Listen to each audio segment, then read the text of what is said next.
কর্মীদের নিয়ন্ত্রণ তো অনেক দূরের কথা, ঠিক কিনা বলেন? তো জামাত ইসলামের বিরোধিতা যদি করতে আসো, আল্লাহ রাব্বুল আলামিন সেই কথাটা ভুলিয়ে দিয়ে ইসলামের বিরুদ্ধে কাজে লাগিয়ে তোমাদেরকে ইসলাম থেকে খারিজ করে দিচ্ছে, ঠিক কিনা বলেন?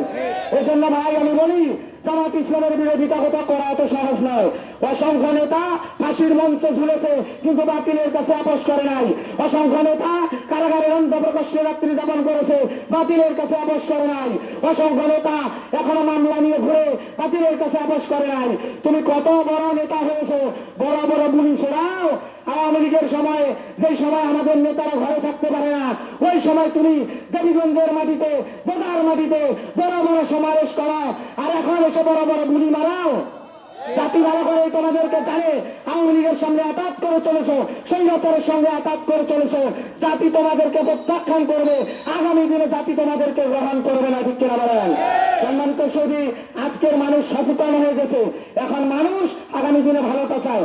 5 তারিখের আগে এবং 5 তারিখের পরে যদি আপনারা কম্পেয়ার করেন, তাহলে দেখতে পারবেন 5 তারিখের আগে যাদের কিচ্ছু ছিল না, 5 তারিখের পরে তারা 3 তলা বিল্ডিং এর ভিত্তি দিচ্ছে, ঠিক কিনা বলেন? পঞ্চগড় শহরে আমার রোডে যে বাড়িটা করতেছেন, সেই বাড়িটার টাকার উৎস কি আমি রব্বি হাসান মাওলানার মাটি থেকে জানতে চাই।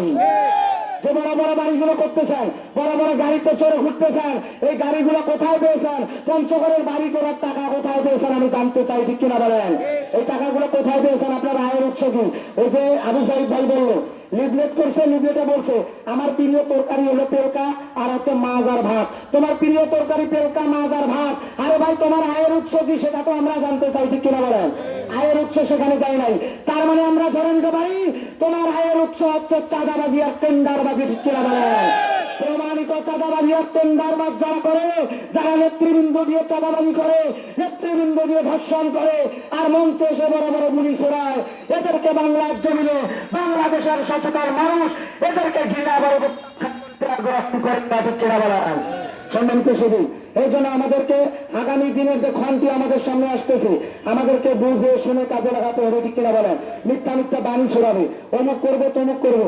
1 কোটি মানুষকে নাকি চাকরি দিবে 6 মাসে। 1 কোটি মানুষকে যদি 6 মাসে চাকরি দেয়, ভাই দিনে কতগুলো পড়ে? তো এরকম মিথ্যা মানুষ মিথ্যা প্রোপাগান্ডা দিয়ে জনগণকে ভুলভাল বুঝিয়ে মানুষকে ভুল বুঝাচ্ছে, ঠিক কিনা বলেন? আমরা আর ভুল বুঝতে চাই না।